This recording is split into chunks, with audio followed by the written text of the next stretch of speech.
child was held captive for 779 days before being murdered. A mafia boss was blown off entire highway with ton of explosives. A hitman escaped one of Russia's most secure prison and became a literally legend. And another carried out murders across Europe before police finally tracked him down. And while most people think the Italian mafia produced the world's deadliest killers, my name is Danny and I grew up in Ukraine during Soviet Union crash, and because of different situations beyond of my control, I get to know a lot of people involved in organized crime, especially some of the leaders of Ukraine Mafia who were close to me. Much of what I know came from them, from streets, and from my own experience. And today I want to break down with you the most brutal killers of European Mafia and underworld. So sit down and enjoy. We're rolling. Number 6 on our list is Chabadar, better known as the Smiling Killer. Chabadar is only number 6 on this list because his career was a little bit shorter than the man above him.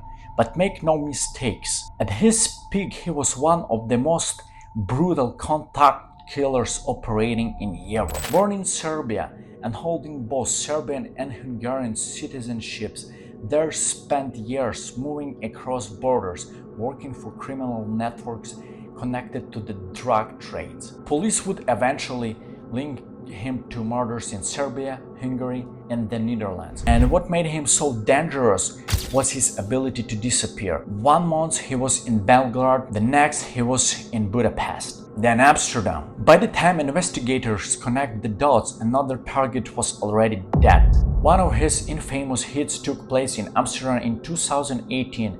Disguised as a tourist, Dare walked into an Italian restaurant looking completely harmless. He approached 62 years underworld figure, pulled out a gun, shot him in the head, point blank range, and calmly walked away.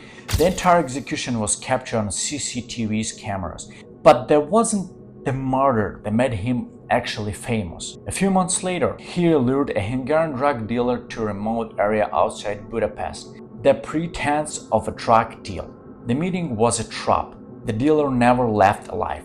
Then came the assassination that turned him into one of Europe's most wanted men. In January 2019, in broad daylight in Belgrade, Dare walked up to Nebojša Marković while the victim was putting a stroller in his car. Second later, Marković was dead. Security cameras captured the attack. The footage shocked investigators across Europe and triggered an international manhunt. By now, Dare's name had become legendary in criminal circles. Some reports even claimed his services were being discussed on dark web and organized crime forums. But every killer eventually makes a mistake. In March 2019, police tracked Dare to a hotel in Prague. When officers stormed into his room, they found forged documents, loaded pistols, ammunition, dressers, evidence suggesting he was preparing for another operation. His career was over. Today, Chabadar is serving life sentences in Hungary most secure prison. Number 5 on our list is Stretko Kalinic, known as the Beast. If there is a moment where the Balkan underworld stops looking like organized crime and starts looking like pure chaos, it's here. It's him. Kalinic wasn't just a hitman. He was the Zemun clan's primary executioner. Born in the collapse of Yugoslavia, he rose inside one of Serbia's most violent criminal organizations, the Zemun clan, a group that effectively turned parts of the country into a battlefield in the late 1990s and early 2000s. He earned his nickname for a reason, the Beast, because killing for him wasn't emotional. One of the most important moments in Balkan criminal history came in 2003, the assassination of Serbian Prime Minister Zoran Dindic. A sniper attacked in central Belgrade. A political execution that shocked an entire nation. Kalinic was not just nearby, he was part of the operation structure behind it. After the assassination, Serbia went into emergency mode. Operation Sabre began, a nationwide manhunt designed to erase the Zemun clan. But Kalinic was already gone. He was ready, crossing borders before the net fully closed. A year later, in 2004, the killing continued. Branko Jeftovic was executed on a street in Belgrade. Even while under international pressure, Kalinic kept working, never stopped. In 2009, while hitting Spain with other fugitives, internal conflict turned violent. Madrid becomes the scene of one of the most disturbing killings in modern Europe crime history. Milan Juricic was beaten to death, but that wasn't the end. To remove all trace of the body, Kalinic dismembered remains using a meat grinder before dumping what was left into the Manzanares River. By this point, Interpol had begun tracking him across Europe for years. Fake identities, Croatian passports, constant movement. It wasn't easy. He was disappearing in real time. Until 2009, in Zabrze, near a quiet lake, a meeting between fugitives turned into betrayal. Another Zemun clan hitman, Miloš Simovic, pulled a gun. 2 shots to the chest. Kalinic went down, but he didn't die. He crawled to the roadside, still alive, and did something no one expected. He surrounded. In exchange for survival and revenge, he began cooperating with investigators almost immediately. Names, operation, internal structure, everything was on surface. The beast had turned into witness. Kalinic was extradited back to Serbia and sentenced to 40 years in prison for terrorism, political assassination, involvement, and multiple murders. Today, he sits inside Zabalia prison, one of Serbia's highest security facilities. Number 4 on our list is Mark Fallow, known as the Iceman. Operating in the gangland wars of Manchester and Salford, Fallows became one of the most feared modern hitmen in UK history. He was linked to a violent split inside the so-called anti-A-team faction. His first major hit came in 2015. Paul Massey, powerful Manchester crime figure, was sitting outside his home in Salford. Fallows arrived dressed in military-style clothing. He opened fire with an Uzi submachine gun, hitting Massey multiple times as he tried to take cover behind bins and a fence.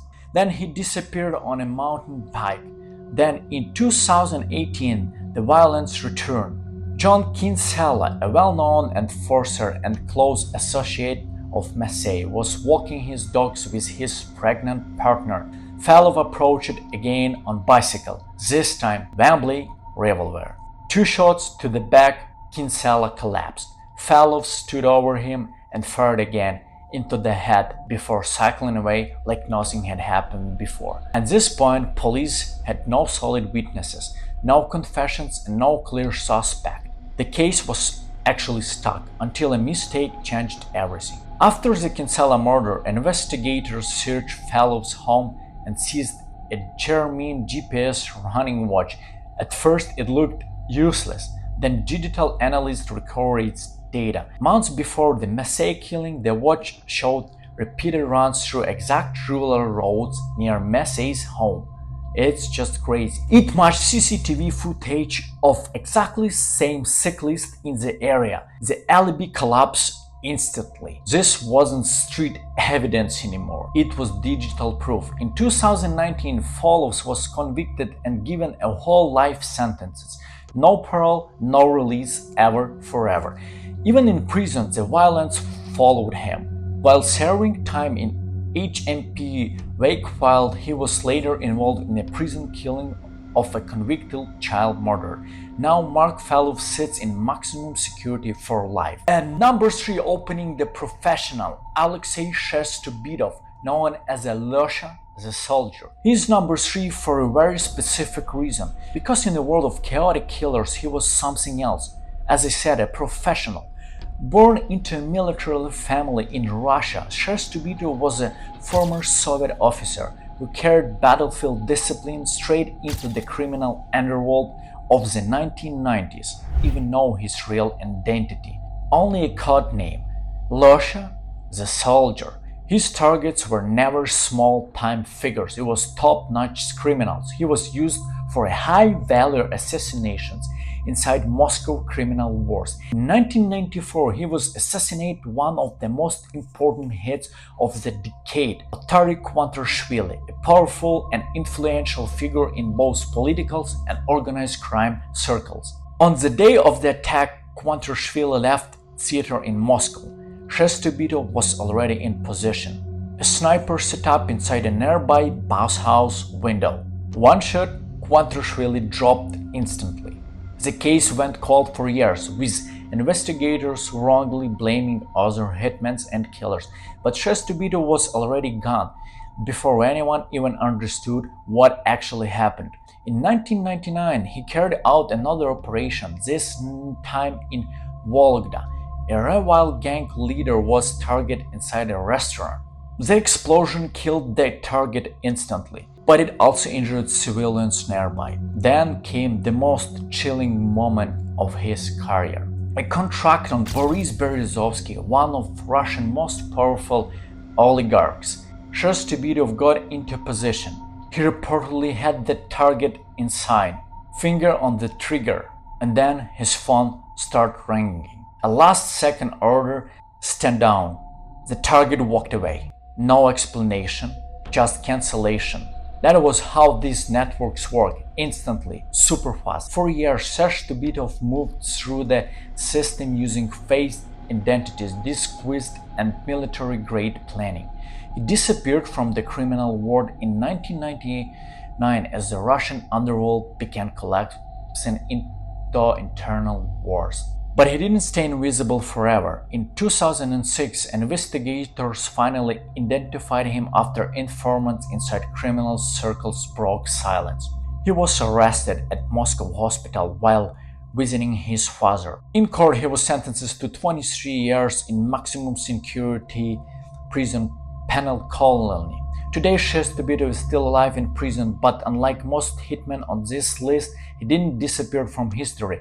He turned into something else. He turned into source, writing memoirs, giving prison interviews, calmly describing how assassinations were planned like military operation. And this is not the end. Wait for the next one. And about Shestubitov, what I want to mention, my grandparent was familiar with him personally. He told me briefly about him, and he described him as the most soulless dude he ever met, and his eyes was just a cold. That's it. Now we're moving closer to our top. Number 2 in our list belonged to Giovanni Brusca, well known as the Butcher. This is actually where the list stops feeling like a crime and starts feeling like a real war. Brusca was one of the top executioners of the Sicilian Mafia Corleonese faction, the most brutal wing of Cosa Nostra under Salvatore Torrarina. He wasn't just a regular soldier, he was the man they sent when they wanted terror and utter chaos. He later admitted he could not even remember how many people he really killed. It's just insane, guys. Somewhere between 100 or 2,000. And that's just the ones he acknowledged. His most infamous act came in 1992. The target was Giovanni Falcone, Italy's most dangerous anti-mafia prosecutor. Brusca helped prepare the attack for weeks. A highway near Palermo airport was turned into a weapon. Half a ton of explosive was hidden inside a drainage tunnel beneath the road. Then he waited. From a nearby hillside, he watched through the binoculars. Falcone's armored convoy entered the zone. Brusca pressed the detonator. The explosion tore through the highway like a rupture in the earth. The blast was so powerful it registered on the seismic sensors. Just insane. Falcone, his wife, and 3 bodyguards were killed instantly. But that was only one beginning. In 1993, Brusca was ordered to send a message to a traitor inside the Mafia. The target's name was Santino Di Matteo, a turncoat cooperating with authorities. But Brusca didn't go after him directly. He targeted his family. His 11-year-old son, Giuseppe Di Matteo, was kidnapped. 779 days in captivity, hiding from place to place, used to leverage against his father. When Santino Di Matteo refused to stop cooperating with police, Brusca gave the final order. The boy was strangled. His body was dissolved in acid to erase every trace. For years, Brusca lived inside the Mafia system as one of its most feared operators, until 1996 when Italian police finally closed in. A rural villa in Sicily was under surveillance. Officers used a strange tactic. They drove loud motorbike past suspect houses while wiretaps picked up reaction inside. One house reacted differently, and that was the signal. The villa was stormed. Brusca was arrested, but the story didn't end there. In custody, he broke the Mafia code of silence, omerta, and became a state informant. He gave up names, safe houses, and internal structures of entire Cosa Nostra. It was the ultimate betrayal. In 2021, after 25 years in prison, Giovanni Brusca was released under Italian law due to his cooperation. The reaction in Italy was outrage. Victims' families call it like nonsense. A man responsible for mass murders, bombings, and child deaths was walking free on the streets. And number one on our list, the pure professional killer of the killers, Alexander Solonik, known as the Sasha Macedonian. Too many in the Russian underworld, he was well known as a super killer. He is number one for one solid reason. Because in the chaos of Russian wild 90s, Solonik wasn't just part of the system. He became the standard that other killers were measured against. Born in Kurgan, he went through military service and police training before being pushed out of law enforcement. From there, he drifted into the criminal world, first as a grave digger, later alongside the same man who would build the Kurgan crime syndicate, the most powerful in Russia. By the early 1990s, Moscow gang wars were escalating, and the most powerful criminal groups started importing specialists to solve unsolvable problems. Solonik was one of them. In 1992, he carried out one of his first major contracts, killing Viktor Nikiforov, a high-ranking thief-in-law, one of the most protected figures in Russian criminal hierarchy. Months later, he struck again. Valery Dlugach, another heavily guarded mob boss, was shot inside a crowded nightclub. Security everywhere, no hesitation, just the pure job. This pattern continued, but Solonik wasn't just known for hits. He became famous for something else entirely. In 1994, he was arrested and Moscow police thought they had him under control. They were wrong, completely wrong. During transport to the station, he was not properly secured. Inside the police station, he pulled out Glock 17. The room exploded into chaos and messy blood. Shots fired, officers went down, and Solonik attempted to escape. He was eventually captured again, but the damage to his reputation was already done.